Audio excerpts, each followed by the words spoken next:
Jeux et enjeux, Abdias Haruna. Bonjour à tous et merci d'écouter la CRTV. Bienvenue à votre programme Jeux et enjeux dont nous vous recommandons l'abonnement dans votre réseau social préféré. C'est une nouvelle étape dans l'histoire des grands jeux en Afrique, les convulsions géopolitiques franco-russes. Le retour de la Russie en Afrique bouleverse l'ordre géopolitique rayant. Les puissances traditionnelles soucieuses de leur prestige et méfiantes de la remise en cause de leurs intérêts dénoncent et diabolisent les velléités de puissance de la Russie. Comment le retour du pays de Poutine façonne-t-il un nouvel ordre géopolitique en Afrique subsaharienne? Quels sont les enjeux des batailles franco-russes sur le continent? Comment, ici, les Français réagissent-ils au redéploiement russe? Voilà, entre autres, nos questions. On en parle. On en parle avec le docteur Séverin Tétoua Chokonte, enseignant, chercheur de sciences politiques à la faculté des sciences juridiques et politiques de l'université de Marois, rédacteur en chef de la revue Dialectique des intelligences, chercheur au Centre africain d'études stratégiques pour la promotion de la paix et du développement, le CAPED, et le directeur exécutif du réseau africain d'intelligence stratégique, le RAIS. Il est auteur de Les convulsions géopolitique franco-russe en Afrique subsaharienne, publié dans la revue Revista Aquila. Bonjour, docteur. Bonjour, Abdias, et merci de m'avoir convié une fois de plus à cette émission. Merci bien. Alors, que révèlent de façon générale les rivalités entre puissances étrangères en Afrique? Que représente le continent noir dans la géopolitique et la géoéconomie mondiale? Bien, le continent noir est devenu depuis la fin de la guerre froide un continent plus que jamais stratégique, un continent plus que jamais au centre des batailles géopolitiques des grandes puissances, dans la mesure où, du point de vue géoéconomique, ces grandes puissances, les industries de ces grandes puissances sont avides de matières premières. Il faut le dire également, ces grandes puissances sont inscrites dans la logique de la quête de la puissance décisive. Et pour ce faire, elles ont besoin donc de booster leur industrialisation. Et dans cette perspective, il leur est nécessaire d'accéder aux matières premières où qu'elles se trouvent. Et la particularité donc, du continent africain, c'est que le continent africain recèle beaucoup de matières premières en grande quantité, de très bonne qualité, mais ce sont surtout les matières premières qui sont faciles d'accès. Donc, ce dernier aspect, la facilité d'accès de ces matières premières, permettent donc, à ces grandes puissances de se bousculer sur le continent africain. Alors, depuis la fin de la guerre froide, qu'elle soit occidentale ou émergente, les grandes puissances ont compris que les barils marginaux, tels que les qualifiait Fabienne Pinel et les autres, sont plus que jamais au centre de ces batailles géopolitiques entre les grandes puissances. Alors, il y a donc des tensions qui sont observées dès lors entre plusieurs puissances en Afrique. Pourquoi le choix précis des rivalités franco-russes pour votre étude? Oui, le choix porté sur la Russie s'explique simplement par le fait que depuis un certain nombre d'années, du moins depuis le début des années 2000, à la suite des États-Unis qui, après la fin de la guerre froide, a enclenché une logique de challenge et de concurrence accrue vis-à-vis de la présence française sur le continent africain. Les États-Unis d'abord au début en 90, ensuite la Chine depuis 93, l'Inde, le Brésil, la Turquie dans une moindre mesure, mais de plus en plus depuis 2000, on observe que la Russie est présente sur le continent africain et elle essaye de reconfigurer, en fait, de rebattre les cartes de la puissance sur le continent et avoir accès, elle aussi, aux matières premières stratégiques africaines. Mais il faut le dire, l'enjeu stratégique majeur, enfin, ce qui fait courir fondamentalement la Russie sont les matières premières, nous l'avons dit, mais la Russie vise aussi à perturber grandement les jeux des puissances occidentales sur le continent africain, parce qu'il faut le noter, la Russie est comme prise dans un étau que l'OTAN a tissé autour d'elle et essaie aujourd'hui de diversifier ses partenaires en ayant de nouveaux partenaires, notamment sur le continent africain. Et dans cette perspective, elle essaie de perturber profondément les jeux des grandes puissances. Alors la Russie a pour enjeu également sur le continent africain de gêner au maximum l'avancée des puissances telles que la France, les États-Unis et toute autre puissance présente sur le continent africain, mais singulièrement les puissances occidentales. Alors le choix porté sur la Russie s'explique simplement par le fait que les batailles géopolitiques sur le continent africain aujourd'hui, outre la Chine, les États-Unis, la présence de la Russie est de plus en plus observée, de plus en plus remarquée.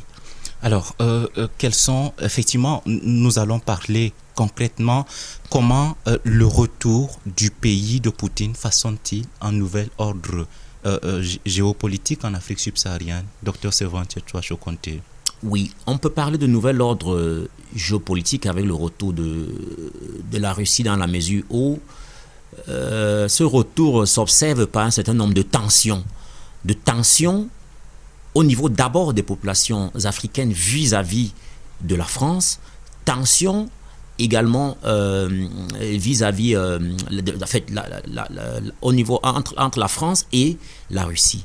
Les populations africaines, malheureusement, qui jusque-là sont engluées dans un analphabétisme stratégique, continuent en termes de perception et de représentation. On se dit que puisque la relation avec la France n'a pas jusque-là été favorable aux intérêts des pays africains, alors les populations africaines, j'ai envie de dire la rue africaine, continue à penser que la Russie va leur apporter le bonheur que la France n'a pas pu leur apporter. Vous voyez les manifestations un peu partout sur le continent africain. Je prends l'Afrique de l'Ouest, le Mali, le Burkina et plus proche de nous, le Tchad, où il y a des jeunes qui ont défilé avec le drapeau russe, il me semble, au Mali également, au Burkina. Ça, c'est au niveau de la perception des représentations que se font les populations africaines du retour de la Russie. Ils pensent que la Russie pourrait leur apporter ce que la France ne leur a pas apporté pendant toutes ces longues présences. Maintenant, tension au niveau également de la France, et c'est évident parce que la France jusque-là était perçue comme étant la puissance qui se permettait de faire tout et n'importe quoi sur le continent africain. Une puissance qui, avec les monopoles, une puissance qui avait les marchés captifs, une puissance qui pouvait faire ce qu'elle voulait, plus ou moins sur le continent africain. Alors la France ne perçoit pas d'un bon œil que la Russie soit présente sur le continent africain. Au-delà des États-Unis, des autres puissances que j'ai évoquées tout à l'heure, la France est particulièrement inquiète du péril russe. Péril russe dans la mesure où la Russie a décidé de s'implanter dans les pays qui sont plus ou moins stratégiques pour la France. Le premier pays qui est très en vue, c'est la RCA. Et ce qui dit RCA, nous sommes au centre de l'Afrique et au cœur des anciennes possessions françaises. Si on voit les anciennes possessions françaises en Afrique, c'était l'AOF et c'était l'AEF. Alors quand la Russie noue des relations aussi importantes avec les anciens partenaires stratégiques de la France ne peut pas se sentir en sécurité. La France va essayer d'utiliser toutes les ressources possibles et imaginables pour essayer de se défaire de cette présence russe. Alors comment justement les Français réagissent-ils au redéploiement russe en Afrique subsaharienne? Voilà, naturellement, les Français en termes de riposte à cette offensive, en fait, riposte ou contre-offensive à cette présence russe, je prendrais, pour être plus, que ma réponse soit plus spécifique, deux cas. Je commençais par le Mali, la RCA, je prendrais également le cas du Mali. Alors, en RCA, que beaucoup d'auteurs qualifient comme étant la tête de pont du retour de la Russie en Afrique en général et en Afrique centrale en particulier, la France a une riposte véritablement dévastatrice. Dévastatrice pour le pays de Touadéra, dans la mesure où la France est carrément en train de rompre ses relations avec la RCA. Il y a des tensions au niveau économique et budgétaire. La France a rompu son aide budgétaire et son aide économique à la RCA. Elle est réfléchie également dans quelle mesure est-ce qu'elle pourrait surseoir à la coopération militaire et sécuritaire avec la RCA. Et au Mali, plus proche de nous, c'est encore plus vrai. La France, à travers les ministres qui ont été démis du gouvernement récemment, Florence Parly de la Défense et Jean-Yves Le Drian des Affaires étrangères. Des Affaires étrangères, ont eu des positions, des discours, j'ai envie de dire, incendiaires. Ils ont carrément taxé, ils ont reconnu le caractère illégitime de la junte militaire malienne. Ils ont également dit de façon officielle qu'ils ne peuvent pas se permettre d'assurer la sécurité du Mali en présence de Wagner, la firme russe. Quoique les autorités russes ne reconnaissent pas officiellement que la firme Wagner soit... Wagner n'est pas un appendice du gouvernement russe, mais il reste à relever le fait que Wagner, le patron de Wagner est un ancien est un ami du président Poutine et n'est pas très loin du Kremlin. Alors au Mali, la France a décidé carrément aujourd'hui de rompre de retirer déjà les bases militaires, de fermer les bases militaires. Je crois que c'est déjà fait. De fortes tensions diplomatiques s'observent également. La France est en train de tenser diplomatiquement le Mali. Et la France n'a de cesse de dénoncer le caractère illégitime des actuelles autorités politiques et militaires maliennes. Arrêtons-nous à la nature de l'offensive russe en Afrique, si vous le voulez. Pour les cas précis que vous avez évoqués, les cas précis centrafricains et maliens, vous dites qu'elle est entre construction d'une nouvelle politique africaine et encerclement de la France. Explication, Dr Servan Tchétchoua Chokonté. Oui, construction d'une nouvelle politique africaine dans la mesure où la Russie, l'ex-URSS était présente sur le continent africain et avait une relation avec un certain nombre de pays africains. Mais avec l'implosion de l'URSS en 90-91, au début des années 90, il y a eu comme un arrêt de la relation entre la Russie et le continent africain. Alors, avec l'arrivée à la tête du Kremlin de Poutine, avec l'arrivée de Poutine à la tête de l'État russe, il y a une sorte on observe une sorte de nouvelle idylle entre la Russie et le continent africain. Alors, c'est dans cette perspective que nous parlons d'une construction d'une nouvelle politique africaine de la Russie. Oui. Alors, cette nouvelle politique africaine de la Russie est portée par Poutine, qui est plus que jamais déterminé à prendre une part active, ou du moins à mettre toutes les ressources nécessaires pour transformer le continent africain au mieux des intérêts de la Russie. Alors, de l'autre côté, il y a une sorte de contre-encerclement, parce qu'il faut bien le savoir. Tout ce que la Russie gagne, c'est ce que les autres puissances perdent. Et si nous prenons dans le cas des anciennes colonies françaises, si nous restons simplement en Afrique francophone, tout ce que la Russie gagne, c'est ce que la France perd. Dans une telle configuration, la France opère un véritable contre-encerclement, une véritable contre-offensive. On l'a vu avec le cas de la RCA, on l'a également vu avec le cas du Mali. Avec le cas du Mali. Alors, ces bruits entre Russes et Français convertissent-ils de facto les nouveaux amis de la Russie en ennemis de la France? Oui, je dirais de façon... oui. Ce retour de la Russie sur le continent africain semble convertir les anciens amis de la France les anciens ennemis les anciens amis de la France en ennemis de la Russie. On va dire les amis de la Russie en ennemis de la France, c'est ce que vous dites? Oui. Effectivement, parce que la cour assidue de la Russie, un certain nombre de leaders africains, n'est pas très bien perçue du côté de Paris. Et même ces responsables politiques africains qui cèdent à la cour de la Russie, le font dans une logique de chantage vis-à-vis de la tutelle un peu trop pressante de la France. Donc pour ces responsables politiques, ils cherchent à dénoncer cette présence anachronique, cette tutelle anachronique que les responsables politiques français avec sur les colonies africaines, sur les pays africains. Ils essayent donc d'aller vers la Russie pour essayer de se désencercler, pour essayer d'avoir de nouveaux partenaires qui pourraient les aider à tenir éventuellement tête à la France. Alors, la République centrafricaine, avec l'annonce du Bitcoin comme monnaie officielle à côté du franc CFA, le Mali, avec les récents événements, c'est-à-dire le retrait des forces françaises, puis des médias internationaux français du pays, que faut-il craindre du basculement des pays français vers le camp russe? Bien, si vous prenez tous ces exemples, en réalité, il y a fort à parier que les Africains n'ont véritablement pas encore compris quels sont les enjeux qui structurent le fonctionnement de la scène internationale.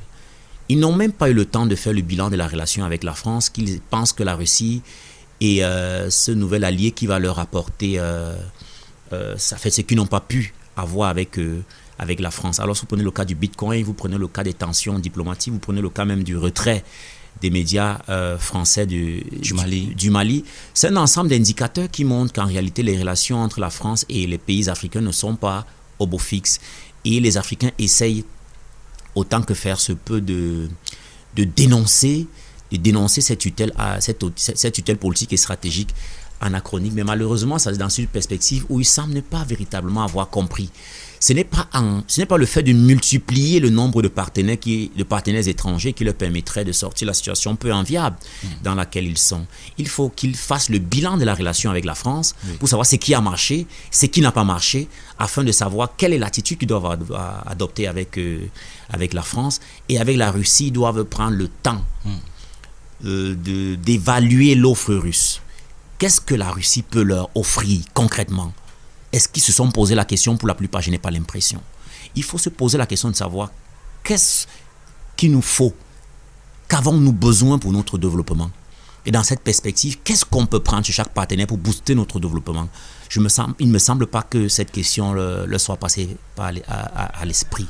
Alors, qu'est-ce qu'on peut gagner avec la Russie par rapport à nos besoins actuels pour notre développement? Que peut nous apporter concrètement la Russie?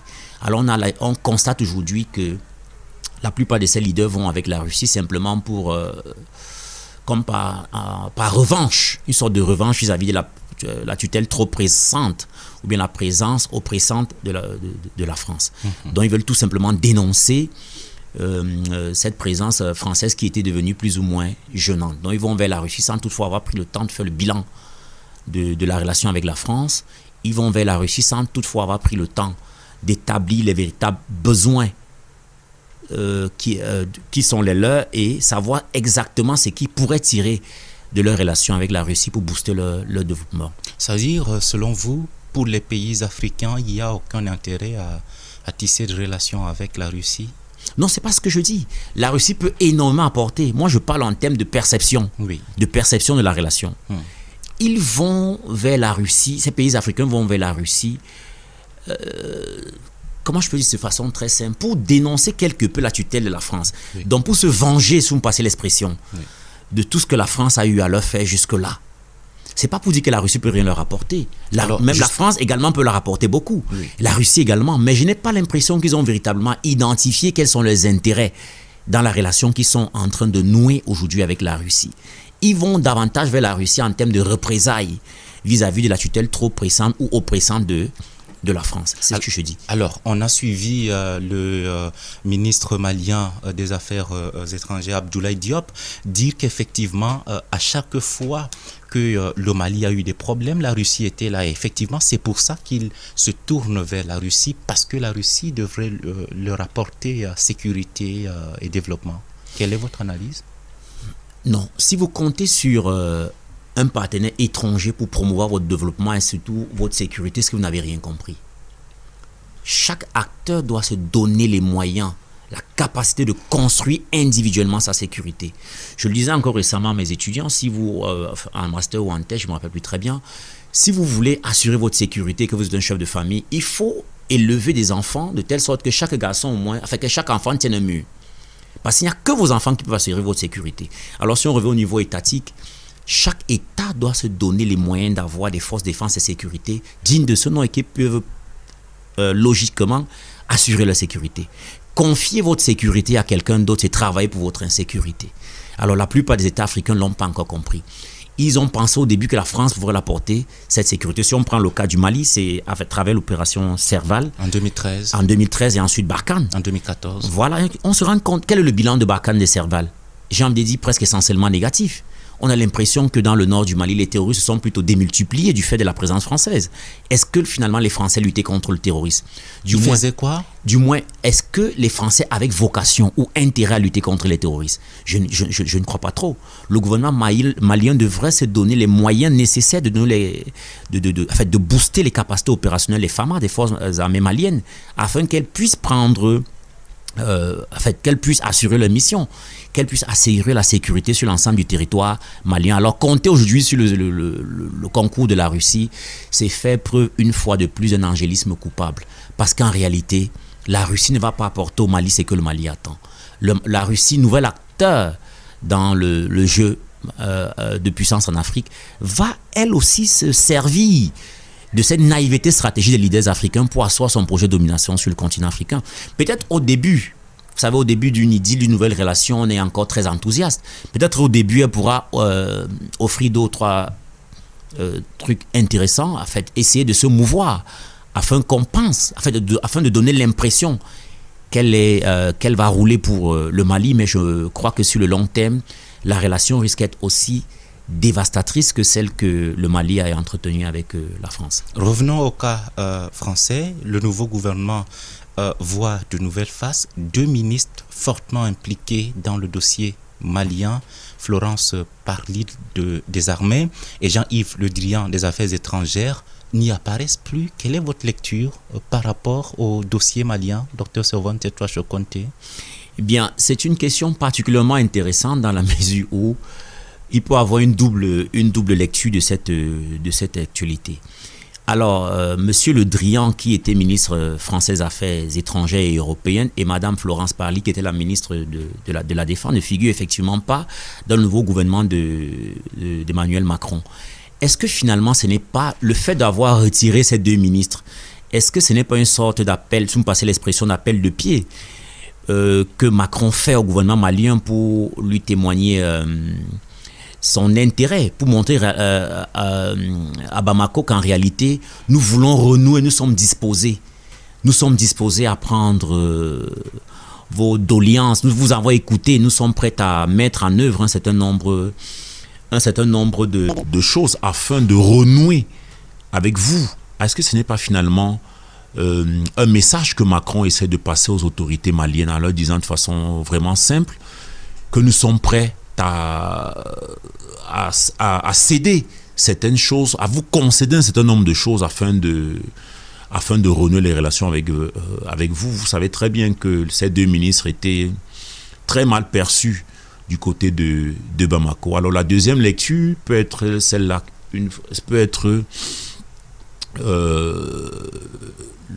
je vais dire le retrait de ces 2 ministres du nouveau gouvernement de Macron peut être une injonction des autorités maliennes au gouvernement français à leur disant si jamais vous voulez renouer avec vous, il faut vous arranger à virer telle ou telle personne. Ça existe en matière de politique étrangère et c'est carrément banal. Alors on peut le percevoir du côté malien qui peut avoir demandé aux autorités françaises de virer ces 2 ministres afin de renouer les relations éventuelles avec le Mali, ou alors ça peut être avec la France, autant pour moi, ou alors ça peut être très simplement être une initiative politique et diplomatique et stratégique prise par le président Macron pour montrer aux autorités maliennes que bon, en réalité, voilà ceux qui dérangeaient plus ou moins, on les a virés afin de pouvoir renouer avec vous. Tout est possible.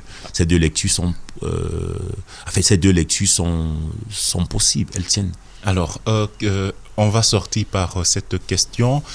Quelle leçon cette énième bruit entre puissances donne-t-elle à une Afrique indépendante il y a plus de 60 ans? Bien, l'Afrique devrait comprendre que s'il y a autant de puissances qui se bousculent sur le continent, c'est que ces puissances sont intéressées par quelque chose. Il y a des choses qui font courir ces grandes puissances sur le continent africain. Et l'Afrique est, j'ai envie de dire, à la croisée des chemins. Elle doit pouvoir faire le bilan de son histoire avec ses partenaires depuis les indépendances. Une histoire qui jusque-là ne lui a pas été très favorable. Alors, est-ce qu'il n'est pas grand temps que les responsables politiques africains fassent le bilan de cette relation et se disent une fois pour toutes, est-ce que nous allons passer de partenariat en partenariat sans toutefois voir concrètement ce que nous avons tiré de cette relation avec les uns et les autres? Alors, est-ce que finalement le fait pour ces grandes puissances de se bousculer sur le continent africain ne constitue pas pour les autorités africaines une opportunité historique de s'arrimer à la compétition de puissance? Parce qu'en réalité, ceux qui ne s'arriment pas à la compétition de puissance internationale sont condamnés à disparaître. Ça, je le tiens au moins de 2 auteurs. C'est Pierre Verluise de la revue française DiploWeb et c'est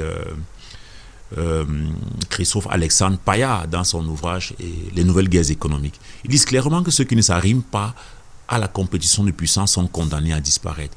Est-ce que finalement les Africains sont condamnés à disparaître? C'est parce que nous ne le souhaitons pas. Nous disons simplement que ces batailles géopolitiques de ces grandes puissances sur le continent africain peut permettre au continent africain, en fait aux responsables politiques africains, de transformer ces batailles au mieux de leurs intérêts. Et là, ils le feront comment? À travers les outils d'intelligence économique. Ils pourraient contraindre, puisque ces grandes puissances ont fondamentalement besoin de nos matières premières stratégiques, Oui. et que fondamentalement les Africains aujourd'hui ont besoin de technologie. Est-ce qu'on ne peut pas utiliser les outils d'intelligence économique pour les contraindre à se développer, en fait, pour les contraindre à nous transférer la technologie dont nous avons besoin pour nous développer? Et quand je parle des instruments d'intelligence économique, je pense au moins à 2 instruments fondamentaux que la plupart de ces grandes puissances elles-mêmes ont utilisés dans leur processus de redressement géopolitique. Je pense ici à la Chine, je pense aux États-Unis, je pense à la France. Quels sont ces instruments? Ce sont, premièrement, les joint ventures. Les joint ventures, toute entreprise étrangère soumissionnaire aux marchés africains devrait impérativement travailler avec les entreprises locales. Si vous voulez travailler dans les BTP, dans le pétrole, ou bien dans les mines, dans les industries, vous devez travailler avec les industries, avec les experts, ou bien avec les ingénieurs africains, afin que ces derniers puissent voir comment ça se passe et qu'ils puissent copier la technologie. Ces joint ventures, ce sont des données qui ont été imposées par les grandes puissances dans leur propre pays. Alors, le fait de le leur imposer chez nous n'est pas un problème. On leur dit, bon, on va vous imposer plus de conditions que vous-même vous le faites à ceux qui veulent gagner les marchés chez vous. Pour gagner un marché en France, il faut travailler avec les entreprises françaises. Pour gagner un marché en Chine, il faut travailler avec les entreprises chinoises. Aux États-Unis, avec les entreprises américaines. Alors, est-ce que finalement, pour travailler avec les entreprises, pour gagner un marché en Afrique, il ne faudrait pas travailler avec les entreprises africaines?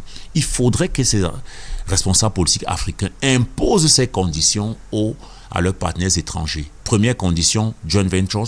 Si vous voulez travailler sur le continent africain, gagner les marchés, vous travaillez avec les entreprises locales. Deuxième condition, c'est la mise en concurrence. Oui, très rapidement, la deuxième condition, c'est la mise en concurrence. Matière première contre savoir et savoir-faire technologique. Plus nous avons besoin de technologie, vous avez besoin de matières premières. Pour avoir accès à nos matières premières stratégiques, vous devez impérativement nous transférer votre technologie. Mais il faut bien le préciser, en prenant le soin d'établir une sorte de quota. Parce que le risque de transformer de transférer toutes les matières premières, enfin de brader nos matières premières, afin si on obtient la technologie, les partenaires n'aura plus de matières premières. Il faut établir des quotas. On dit peut-être si on a un certain nombre de matières, si c'est peut-être 100, on peut transférer 50, on gagne le reste. Si on obtient la technologie de l'autre, on peut mettre les technologies plus matières premières qui pourront nous permettre d'assurer notre développement. Merci beaucoup, Séverin Tchétoua Chokonte. Je rappelle que vous êtes enseignant de sciences politiques à l'Université de Maroua, rédacteur en chef de la revue Dialectique des intelligences, chercheur au Centre africain d'études stratégiques pour la promotion de la paix et du développement, le CAPED, directeur exécutif du RAIS, le réseau africain d'intelligence stratégique. Vous êtes auteur, pour ce qui nous concerne, de Les convulsions géopolitiques franco-russes en Afrique subsaharienne, publié dans la revue Revista Aquila. Merci beaucoup d'être passé dans Jeux et Enjeux. Jeux et Enjeux touche à sa fin. Je suis Abdias Harouna. À samedi 10h pour une nouvelle édition. Au revoir.